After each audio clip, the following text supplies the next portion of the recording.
GP word. Ablude. Ablude. इसका सही हिंदी अर्थ होता है प्रतिकूल होना।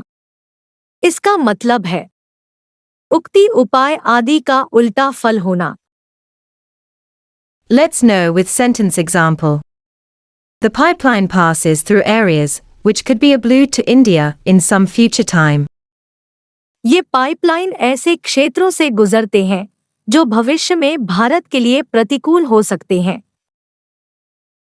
नेक्स्ट मीनिंग्स: मतभेद होना, विपरीत होना, सम्मति न देना, भिन्न होना, वाद विवाद करना, एकमत न होना, अंतर करना, असहमत होना, पृथक होना।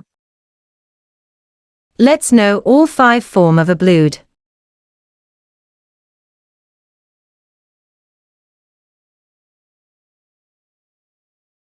Thank you guys for watching this video from GP Word.